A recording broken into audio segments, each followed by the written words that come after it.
ಬಂಗಾರಿ ನಿಂಗೇನು ಆಗಿಲ್ಲ ತಾನ? ಹೆದರ್ಕೋಬೇಡ ಕಂದ, ಪಾರು ಇದ್ದಾಳೆ ನಿನ್ ಜೊತೆ, ಸರಿನಾ?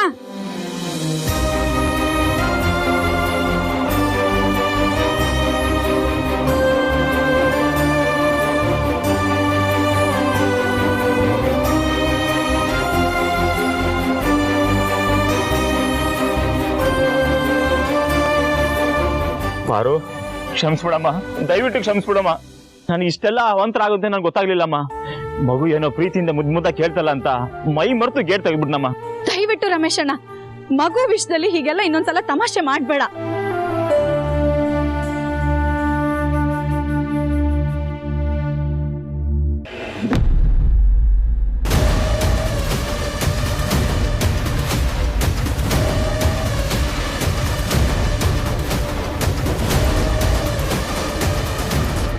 ಏನ್ ಹೇಳ್ತಿದ್ಯಮ್ಮ ಪಾರ್ವತಿ?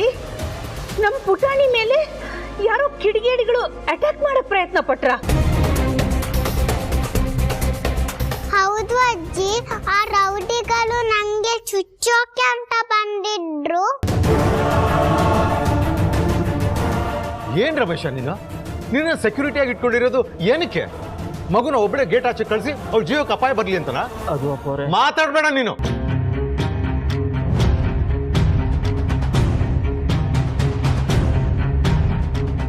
ಅಪ್ಪವ್ರೆ, ಮಗು ಕೇಳ್ತಲ್ಲ ಅಂತ ಗೇಟ್ ತೆಗೆದೆ ಅಷ್ಟೇ. ಆದರೆ ಇಷ್ಟೆಲ್ಲ ಅನಾಹುತ ಆಗುತ್ತೆ ಅಂತ ಗೊತ್ತಾಗ್ಲಿಲ್ಲ. ಇನ್ಯಾವತ್ತೂ ಈ ಥರ ಮಾಡಲ್ಲ, ಎಚ್ಚರಿಕೆಯಿಂದ ಕೆಲಸ ಮಾಡ್ತೀನಿ, ಕ್ಷಮಿಸ್ಬಿಡಿ. ಇದೇ ಕೊನೆ. ಯಾವತ್ತಾದ್ರೂ ಈ ರೀತಿ ಬೇಜವಾಬ್ದಾರಿಯಿಂದ ಕೆಲಸ ಮಾಡಿದ್ರೆ ನಿನ್ನನ್ನು ಸುಮ್ಮನೆ ಬಿಡಲ್ಲ ನಾನು. ಹೋಗ್ಲಿ ಬಿಡಿಯಪ್ಪ, ರಮೇಶ್ ಅಣ್ಣನು ಬೇಕು ಅಂತ ಮಾಡಿರಲ್ಲ. ರಮೇಶ್ ಅಣ್ಣ, ಇನ್ಮೇಲೆ ಹುಷಾರು, ನೀವೇನು ಹೊರಡಿ.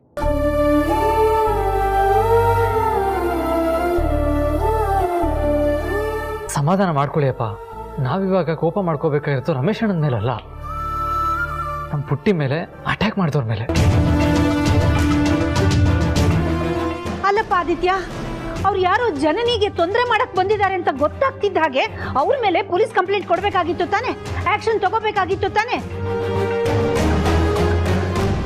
ಅದು ಅಲ್ಲದೆ ನಮ್ಮಿಂದ ವಿಷಯ ಯಾಕೆ ಮುಚ್ಚಿಟ್ರಿ? ಅಕ್ಕ, ಈ ವಿಷಯನ ನಿಮ್ಗಾಗ್ಲಿ ಭಾವನ್ಗಾಗ್ಲಿ ಹೇಳ್ಬಾರ್ದು ಅಂತ ಜನನಿ ನಮ್ಗೆ ಹೇಳಿದ್ಲು. ಸಾರಿ ಅಮ್ಮ, ಪ್ರಾಬ್ಲಮ್ಮು ಇಷ್ಟು ಸೀರಿಯಸ್ ಆಗುತ್ತೆ ಅಂತ ನಾವು ಅನ್ಕೊಂಡಿರ್ಲಿಲ್ಲ. ಪಾಪ ನಮ್ ಜನನಿಗೆ ಇದೆಲ್ಲ ತುಂಬಾ ಹೊಸ್ತು. ಸಮಸ್ಯೆನ ಹೇಗ್ ನಿಭಾಯಿಸ್ಬೇಕು ಅಂತ ಅವಳಿಗೆ ಗೊತ್ತಾಗ್ಲಿಲ್ಲ. ಅವಳ ಮನೆಗೆ ಬರ್ಲಿ, ನಾನೇ ಅವಳಿಗೆಲ್ಲ ಅರ್ಥ ಮಾಡಿಸಿ ಹೇಳ್ತೀನಿ.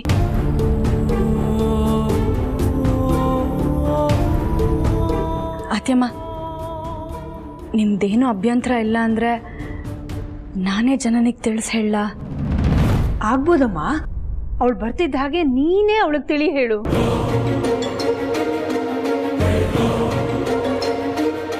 ನಾನು ಪೊಲೀಸ್ ಕಮಿಷನರ್ಗೆ ಫೋನ್ ಮಾಡ್ತೀನಿ.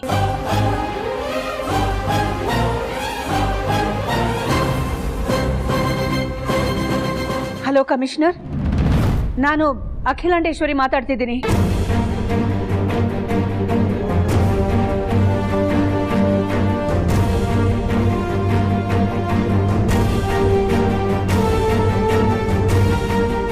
ಆಗಲಿ, ಥ್ಯಾಂಕ್ ಯು. ಯಾರು ಗಾಬರಿ ಆಗೋ ಅವಶ್ಯಕತೆ ಇಲ್ಲ. ತಪ್ಪು ಮಾಡಿದವ್ರಿಗೆ ಶಿಕ್ಷೆ ಆಗೇ ಆಗುತ್ತೆ. ನಮ್ಮ ಮನೆ ಜನಗಳಿಗೆ ಯಾವ ಅಪಾಯನೂ ಆಗೋದಿಲ್ಲ.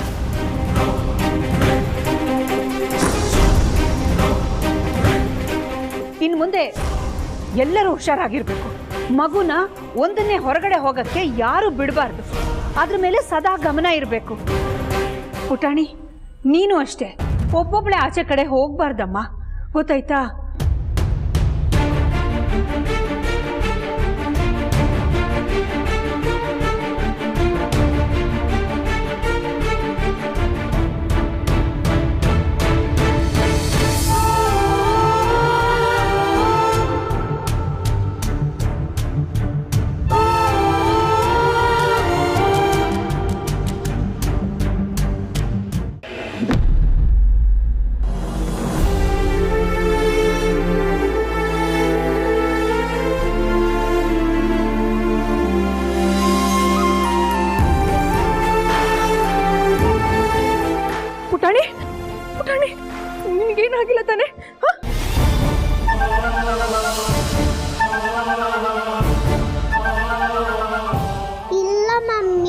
ಆ ರೌಡಿಗಳು ಬಂದು ನನ್ನ ಅಟ್ಯಾಕ್ ಮಾಡೋ ಅಷ್ಟರಲ್ಲಿ ಪಾರು ಬಂದು ಕಾಪಾಡಿದ್ರು.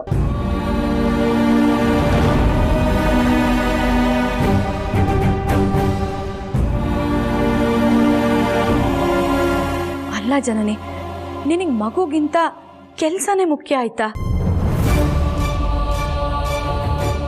ಆಫೀಸ್ ಕೆಲಸದಿಂದ ಈ ಮನೆ ನೆಮ್ಮದಿ ಹಾಳಾಗಬಾರ್ದು ಅಂತ ನಿನಗೆ ಎಷ್ಟು ಸಲ ಹೇಳಿದ್ದೀನಿ. ಇವತ್ತು ನನ್ನ ಮಗು ಮೇಲೆ ನಿಮ್ಮ ಮಗು ಅಲ್ಲ ಅಕ್ಕ, ನನ್ನ ಮಗು.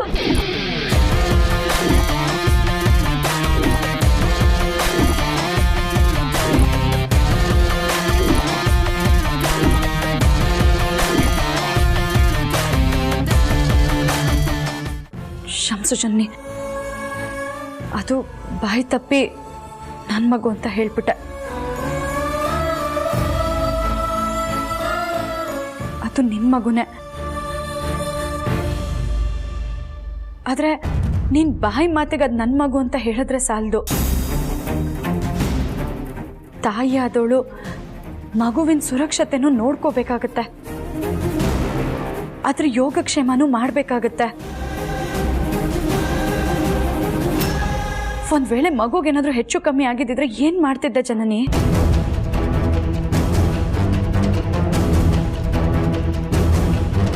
ನನ್ ಮಗು ಬಗ್ಗೆ ನನಗೂ ಕಾಳಜಿ ಇದೆ ಅಕ್ಕ.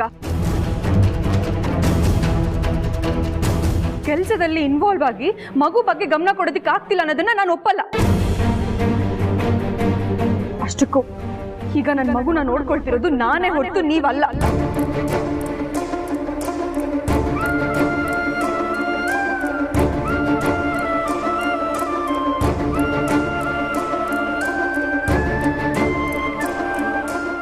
ಜನನಿ, ಆದ್ರೆ ಮಗುನ ಇಷ್ಟು ದಿನ ಮನೇಲಿ ನೋಡ್ಕೊಂಡಿದ್ದು ಪಾರುನೇ ಅಲ್ವಮ್ಮ?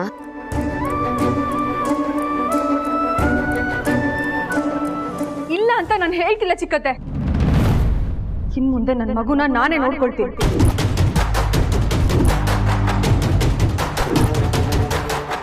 ನನ್ನ ಮಗು ಮೇಲೆ ಅಟ್ಯಾಕ್ ಮಾಡಿದವ್ರ ಮೇಲೆ ನಾನು ಕಂಪ್ಲೇಂಟ್ ಕೊಡ್ತೀನಿ. ಆ ಕೆಲಸನ ಅಕ್ಕ ಆಲ್ರೆಡಿ ಮಾಡಿದಾರಮ್ಮ ಜನನಿ. ಸರಿ, ಇನ್ ಮುಂದೆ ನನ್ನ ಮಗಳನ್ನ ಹೇಗೆ ಕಾಪಾಡ್ಕೋಬೇಕು ಅಂತ ನನಗೆ ಚೆನ್ನಾಗಿ ಗೊತ್ತು. ಬಿಸ್ನೆಸ್ ಅಂದಮೇಲೆ ಈ ತರ ಶತ್ರುಗಳು ಹೀಗೆಲ್ಲ ಅಪಾಯ ಆಗೋದು ಕಾಮನ್ನೇ. ಆದ್ರೆ ಇದು ನನ್ನ ಮಗು ಮೇಲೆ ಪರಿಣಾಮ ಬೀರುತ್ತೆ ಅಂತ ನಾನು ಅನ್ಕೊಂಡೇ ಇರಲಿಲ್ಲ. ಹೀಗಾಗಿದೆ ಅಂತ ಹೆದರ್ಕೊಂಡು ನಾನಂತೂ ಮೂಲೆಯಲ್ಲಿ ಕೂರೋಳಲ್ಲ. ಮತ್ತೆ ಏನಾದ್ರೂ ಈ ರೀತಿ ನಡೆದ್ರೆ ಇವತ್ತು ಅತ್ತೆ ತಗೊಂಡ ಡಿಸಿಷನ್ನೇ ನಾನು ತಗೊಳ್ತೀನಿ. ಹಾಗಲ್ಲ ಜನನಿ, ಪ್ಲೀಸ್ ಅಕ್ಕ. ಮಗುಗೆ ಏನಾಗಿದ್ಯೋ ಏನೋ ಅಂತ ಹೆದರ್ಕೊಂಡು ಮನೆಗೆ ಬಂದಿರೋ ನನಗೆ ನಿಮ್ಮ ಹತ್ರ ಬುದ್ಧಿ ಹೇಳಿಸ್ಕೊಳ್ಳೋ ಅವಶ್ಯಕತೆ ಇಲ್ಲ.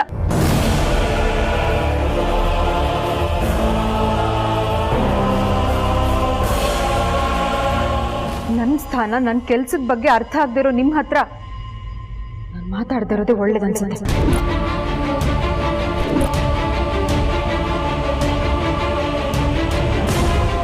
ಇವತ್ತು ಸರಿಯಾದ ಸಮಯಕ್ಕೆ ನನ್ನ ಮಗು ಹತ್ರ ಹೋಗದೆ ಇದ್ದಿದ್ರೆ. ಓ, ಹಾಗಾದ್ರೆ ಇವತ್ತು ನಮ್ಮ ಮಗು ಜೀವಂತವಾಗಿರೋದಕ್ಕೆ ನೀನೇ ಕಾರಣ ಅಂತ ರಾಜಾರೋಷವಾಗಿ ಹೇಳಕ್ ಬರ್ತಿದ್ಯಾ?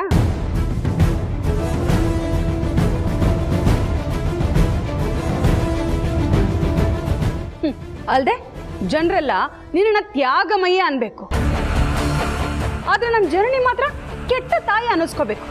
ಇದೇ ತಾನೇ ನಿನ್ನ ಆಸೆ?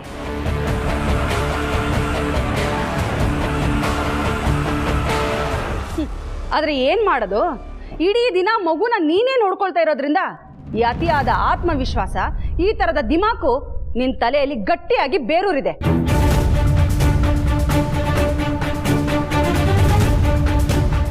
ಬಾಯಿಗೆ ಬಂದ ಹಾಗೆ ಮಾತಾಡಬೇಡಿ ರತ್ನವೇಣಿಯವರೇ.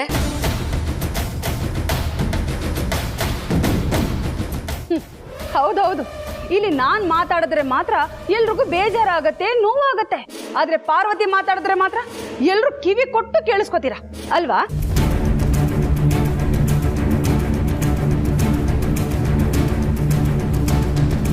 ದಯವಿಟ್ಟು ಹಾಗೆಲ್ಲ ಮಾತಾಡಬೇಡಿ. ಮಾತು ಸಾಕು ನೋಡಿ ಅಕ್ಕ. ಇನ್ನು ಮುಂದೆ ನೀವು ನನ್ನ ಮಗುನ ನೋಡ್ಕೊಳ್ಳೋ ಅಗತ್ಯ ಬರಲ್ಲ.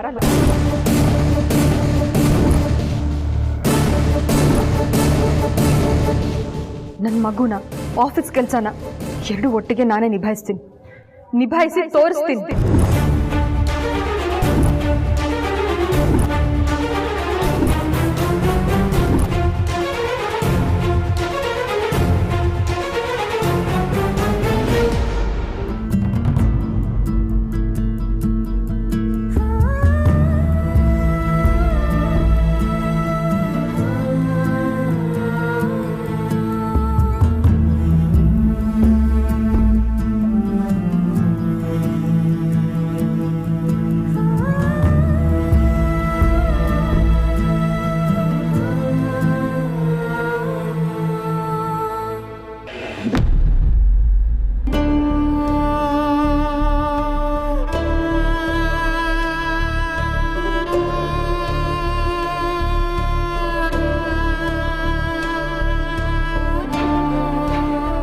ಮುಂದೊಂದು ದಿನ ಹೀಗಾಗತ್ತೆ ಅನ್ನೋ ಕಾರಣಕ್ಕೆ ಅವತ್ತೇ ನಿನಗೆ ನಾನು ಎಚ್ಚರಿಸಿದ್ದೆ, ಜನನಿಗೆ ಬುದ್ಧಿ ಹೇಳಕ್ಕೆ ಹೋಗಬೇಡ ಅಂತ. ಕೇಳಿದ್ಯಾ ನನ್ನ ಮಾತು? ನೋಡಿದ್ಯಾ ಇವತ್ತು ಏನಾಯ್ತು ಅಂತ? ಅಲ್ಲ ಸಾರ್ಥಿ, ಜನನಿ ಮಾಡ್ತಾ ಇರೋದು ತಪ್ಪು ಅಂತ ಹೇಳೋ ಅಧಿಕಾರನೂ ಪಾರುಗಿಲ್ವಾ? ಇವತ್ತು ನಮ್ಮ ಮಗು ಮೇಲೆ ಅಟ್ಯಾಕ್ ಮಾಡೋದಕ್ಕೆ ಬಂದಿದ್ರು, ನಮ್ಮ ಮಗು ವಿಷಯದಲ್ಲಿ ನಾವು ಹುಷಾರಾಗಿರ್ಬೇಕು ಅಂತ ಹೇಳೋದು ತಪ್ಪಾ ಸಾರ್ಥಿ? ಮಗು ವಿಚಾರದಲ್ಲಿ ಪಾರು ಹೇಳಿದ್ದು ತಪ್ಪು ಅಂತ ಹೇಳ್ತಿಲ್ಲ ದೊಡ್ಡ ಯಜಮಾನ್ರೆ, ಆದರೆ ಹೇಳಿದ ರೀತಿ ತಪ್ಪಾಗಿತ್ತು ಅಂದೆ. ಸೂಕ್ಷ್ಮವಾಗಿ ಅವಳಿಗೆ ಅರ್ಥ ಮಾಡಿಸೋ ಪ್ರಯತ್ನ ಮಾಡ್ಬೋದಾಗಿತ್ತೇನೋ. ಒಂದ್ ವೇಳೆ ಮಗು ವಿಚಾರದಲ್ಲಿ ಪಾರುನೇ ಈ ರೀತಿ ಮಾಡಿದಿದ್ರೆ ನೀವು ಪಾರುಗೆ ಸೂಕ್ಷ್ಮವಾಗಿ ಹೇಳ್ತಾ ಇದ್ರ ಸಾರ್ಥಿ? ಇಲ್ಲ ತಾನೆ? ಬೈತಾ ಇದ್ರಿ ಅಥವಾ ಕೋಪದಲ್ಲಿ ಜೋರಾಗಿ ಮಾತಾಡ್ತಾ ಇದ್ರಿ? ನನ್ನ ಪ್ರಕಾರ ಇವತ್ತು ಪಾರು ಯಾವ ತಪ್ಪು ಮಾಡಿಲ್ಲ ಸಾರ್ಥಿ. ಪಾರು ಮಾತನ್ನ ಅರ್ಥ ಮಾಡ್ಕೊಳ್ದೆ ಅಪಾರ್ಥ ಮಾಡ್ಕೊಂಡಿರೋದು ಜನನಿ. ಇರಬಹುದು ದೊಡ್ಡ ಯಜಮಾನ್ರೆ, ಆದರೆ ಇನ್ನು ಮುಂದೆ ಪುಟಾಣಿ ಜವಾಬ್ದಾರಿನ ನಾನೇ ನೋಡ್ಕೋತೀನಿ ಅಂತ ಹೇಳಿದ್ಲಲ್ಲ. ಹಾಗಾದರೆ ಪುಟಾಣಿನೇ ಸರ್ವಸ್ವ ಅನ್ಕೊಂಡಿರೋ ನಮ್ಮ ಪಾರು ಗತಿ ಏನು ಅಂತ ಯೋಚನೆ ಮಾಡಿದ್ದೀರಾ? ಪಾರುಗೂ ನಮ್ಮ ಪುಟಾಣಿಗೂ ಇರೋ ಒಡನಾಟ ಇವತ್ತಿಗೆ ಕೊನೆಯಾಗುತ್ತಾ?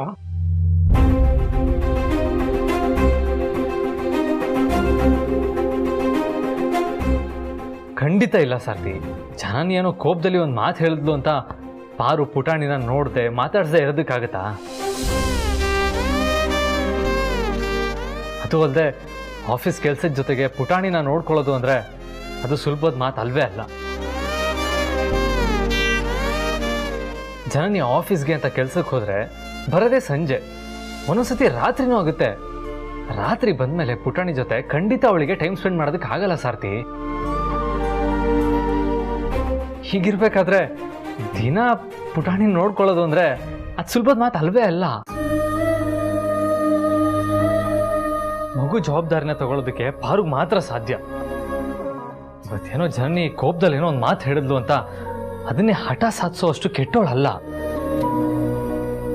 ದೇವರ ದಯದಿಂದ ನಮ್ಮ ಪಾರು ಮಗಳ ಜವಾಬ್ದಾರಿನ ಅವಳೇ ನೋಡ್ಕೊಳ್ಳೋಂಗಾದ್ರೆ ಸಾಕು.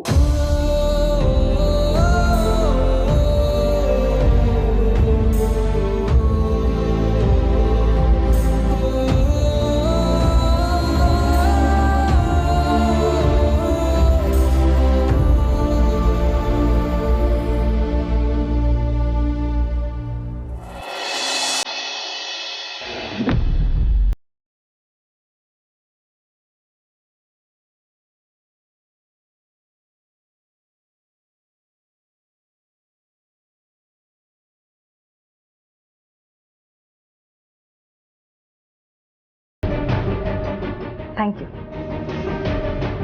ಜನನಿ, ಪುಟಾಣಿಯಲ್ಲಿ ಶಾಲೆಗೆ ತಡ ಆಗ್ತಿದೆ, ಅವಳಿಗೆ ಸ್ನಾನ ಮಾಡಿಸ್ಬೇಕು.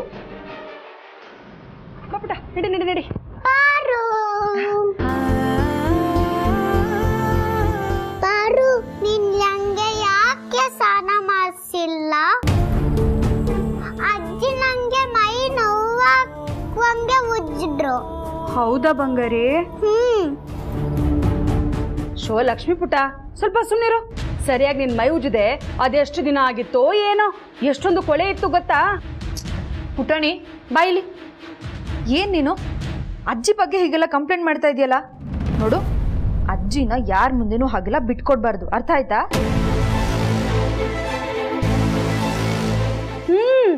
ಕರೆಕ್ಟಾಗಿ ಹೇಳ್ದೆ ಕಣಮ್ಮ. ಸಹವಾಸ ದೋಷದಿಂದ ಸನ್ಯಾಸಿ ಕೆಟ್ಟ ಅನ್ನೋ ಹಾಗೆ ಇಷ್ಟು ದಿನ ನಮ್ಮ ಮಗು ಮಾಡಬಾರ್ದವ್ರ ಸಹವಾಸ ಮಾಡಿ ಅವ್ರ ಬುದ್ಧಿನೇ ಕಲ್ತಿದೆ. ಆದ್ರೆ ಇನ್ನು ಮುಂದೆ ಹಾಗಾಗಲ್ಲ ಬಿಡಮ್ಮ. ನಿನಗೆ ಬಟ್ಟೆ ಹಾಕಿ ತಿಂಡಿ ತಿನ್ಸೋದಕ್ಕೆ ಕರ್ಕೊಂಡು ಹೋಗ್ತೀನಿ. ತುಂಬ ಹಸುವಾಗ್ತಿದೆ ಅಲ್ವಾ ಬಂಗಾರಿ? ಬಾಕಂದ. ಪುಟಾಣಿ, ಇನ್ ಮುಂದೆ ನಾನೇ ನಿನಗೆ ಊಟ ತಿಂಡಿ ಎಲ್ಲ ಮಾಡಿಸ್ತೀನಿ, ಸರಿನಾ?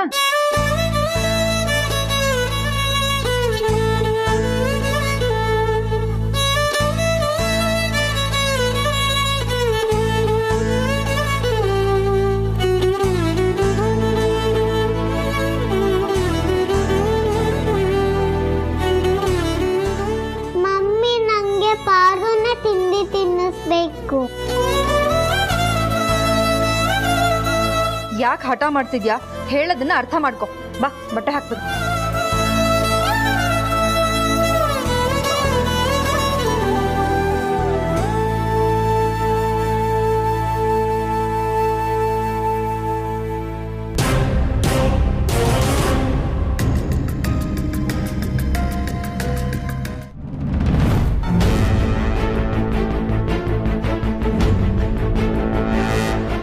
ಪಾರು, ಅಳ್ತಾ ಇದೆಯಾ? ಯಾಕೆ ಪಾರು, ಏನಾಯ್ತು?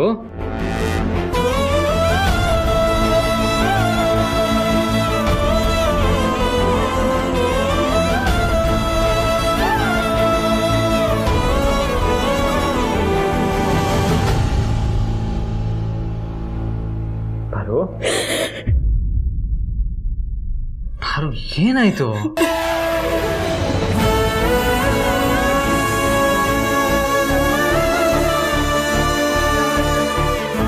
ಪುಟಾಣಿ, ಇನ್ ಮುಂದೆ ನಾನೇ ನಿನಗೆ ಊಟ ತಿಂಡಿ ಎಲ್ಲ ಮಾಡಿಸ್ತೀನಿ, ಸರಿನಾ?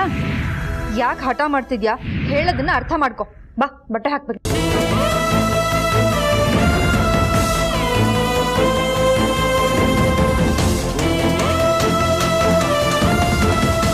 ನಿನ್ನೆ ಏನು ಹೇಳಿದ್ರಿ ಯಜಮಾನ್ರೆ?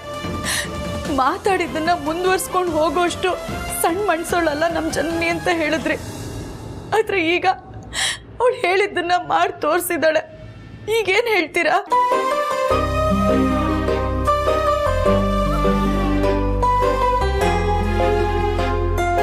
ಅಪ್ಪ ಹೇಳ್ದಾಗೆ ನಮ್ಮ ಪುಟಾಣಿ ಮಧ್ಯೆ ಇರೋ ಒಡನಾಟ ಬಹುಶಃ ಇವತ್ತಿಗೆ ಕೊನೆ ಆಗ್ಬೋದು ಅಂತ ಅನಿಸ್ತಾ ಇದೆ.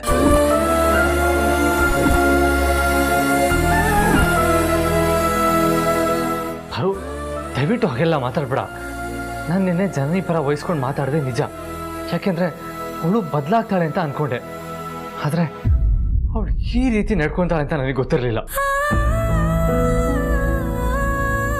ನಾನು ಇವಾಗಲೂ ಸುಮ್ಮನಿದ್ರೆ ಅವಳು ಇನ್ನೂ ಜಾಸ್ತಿ ಮಾಡ್ತಾಳೆ. ನಾನು ಇವಾಗಲೇ ಅವಳಿಗೆ ಹೋಗಿ ಬುದ್ಧಿ ಹೇಳ್ತೀನಿ.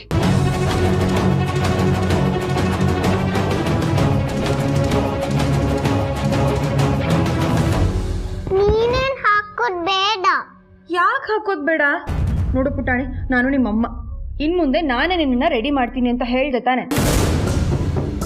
ನಂಗೆ ಸ್ನಾನ ಮಾಡಿಸೋದ್ರಿಂದ ಹಿಡ್ದು ತಿಂಡಿ ತಿನ್ನಿಸಿ ಸ್ಕೂಲಿಗೆ ರೆಡಿ ಮಾಡಿ ಕಳಿಸೋದೆಲ್ಲ ಪಾರುನೇ ಮಾಡೋದು. ಇನ್ ಮುಂದೆನೂ ಪಾರುನೇ ಮಾಡಬೇಕು. ಯಾಕೆ ಅವರೇ ಮಾಡಬೇಕು? ಬೇರೆ ಯಾರು ರೆಡಿ ಮಾಡೋದು ನಂಗೆ ಇಷ್ಟ ಆಗಲ್ಲ ಮಮ್ಮಿ. ನೋಡ್ದ್ಯಮ್ಮ ಜನನಿ, ಇದೆಲ್ಲ ನಿನ್ನ ಮಗು ಬಾಯಿಂದ ಬರ್ತಿರೋ ಮಾತಲ್ಲ. ಇದೆಲ್ಲ ಅವಳು ಹೇಳ್ಕೊಟ್ಟು ಮಾತಾಡ್ಸ್ತಿರೋದು. ಹೀಗಾಗತ್ತೆ ಅಂತಾನೆ ನಾನು ನಿನ್ನ ಹತ್ರ ಅವತ್ತಿಂದ ಬಡ್ಕೊಳ್ತಾ ಇದ್ದಿದ್ದು. ಆದರೆ ನೀನು ಕೇಳ್ದೆ ನನ್ನ ಮಾತನ್ನ. ಈಗ ನೋಡು, ಅನ್ಭವಿಸೋ ಥರ ಆಯಿತು. ಇದೆಲ್ಲ ಬೇಕಿತ್ತ ನಿನಗೆ? ಅಲ್ಲಮ್ಮ ಜನನಿ, ಪ್ರಪಂಚದಲ್ಲಿ ಯಾವ ಮಗುನಾದರೂ ತನ್ನ ಅಮ್ಮ ರೆಡಿ ಮಾಡ್ಸೋದನ್ನ ಬೇಡ ಅಂತ ಹೇಳತ್ತಾ? ಇದ್ರ ಬಾಯಲ್ಲೇ ನಾನು ಮೊದಲನೇ ಸಲ ಕೇಳ್ತಿರೋದು. ಎಂಥ ದೌರ್ಭಾಗ್ಯ ಕಣಮ್ಮ ನಿಂದು. ಇದಕ್ಕೆಲ್ಲ ಆ ಪಾರ್ವತಿನೇ ಕಾರಣ. ಇವತ್ತು ನಿನಗೆ ಇಂಥ ಗತಿ ಬರೋದಕ್ಕೆ ಅವಳೇ ಕಾರಣ.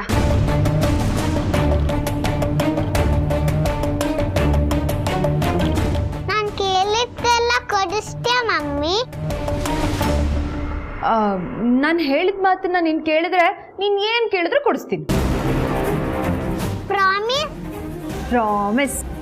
ಯಸ್. ಈಗ ರೆಡಿ ಮಾಡ್ಲಾ?